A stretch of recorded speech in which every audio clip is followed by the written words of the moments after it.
অনেক রকমের হয়, অনেক রকমের শেপের হয়। এটা দেখো একটা টিয়ার শেপ, এই শেপটাকে বলে টিয়ার শেপ। যেমন টিয়ার শেপ কেন বলতো, চোখের জল মানে আমরা যে জলটা পড়ে না তখন এমনি শেপের হয় না, সেজন্য বলে টিয়ার শেপ। আর এটা দেখো এই জায়গাটা একটা ফ্ল্যাট রয়েছে, ঠিক আছে? তো আচ্ছা, আমরা এবার বলি বিউটি ব্লেন্ডারটা কীভাবে ইউজ করব। আমরা যখন ক্লায়েন্টকে সাজাতে যাব, ও বিউটি ব্লেন্ডারটাকে ভেজা অবস্থায় সাজাবো। ভেজা মানে কি টপ টপ করে জল পড়ছে সেটা নয়, বেসিন খুলবে, বেসিন খুলে এমনি করে চিপবে, নখ দিয়ে চিপবে না, এমনি এমনি করে চিপবে, দেখবে আস্তে আস্তে জল ঢুকে যাচ্ছে, একটা সফট হয়ে যাচ্ছে।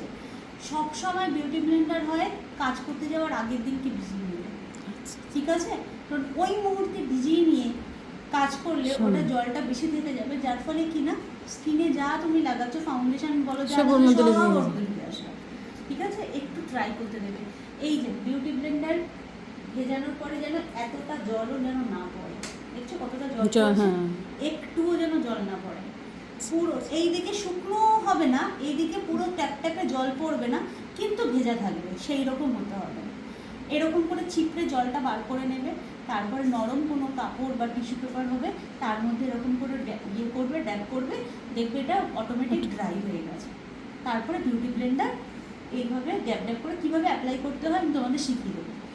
বিউটি ব্লেন্ডার হচ্ছে ভেজা বিউটি ব্লেন্ডার আমরা ফাউন্ডেশনটাকে অ্যাপ্লাই করার সময় কাজে লাগাবো, ঠিক আছে? ফাউন্ডেশনটাকে কি যাদের স্কিন খুব স্মুথ তাদের স্কিনে অ্যাপ্লাই করার জন্য কাজে লাগবে। ফাউন্ডেশন বলো, তারপরে ধরো কনসিলার বলো, সেগুলো অ্যাপ্লাই করলাম। এবার ধরো শুকনো বিউটি ব্লেন্ডারের কাজটা কি, দু রকম বিউটি ব্লেন্ডার হাতের কাছে রাখবো। এবার ধরো বাই চান্স কোনো সময় কনসিলার বা ফাউন্ডেশনটা বেশি হয়ে গেল ফেসে, তো সেটাকে একটু তুলে ঠিকঠাক জায়গা আনার জন্য তখন শুকনো বিউটি ব্লেন্ডার লাগাবো। তার ফলে কিনা শুকনোটা লাগালে আমাদের অতিরিক্ত যে প্রোডাক্ট আমরা লাগিয়ে ফেলেছিলাম ভুল করে, সেটা কিন্তু মেকআপ হয়ে যাবে, সেট হয়ে যাবে। ক্লিয়ার হলো? বন্ধ করো।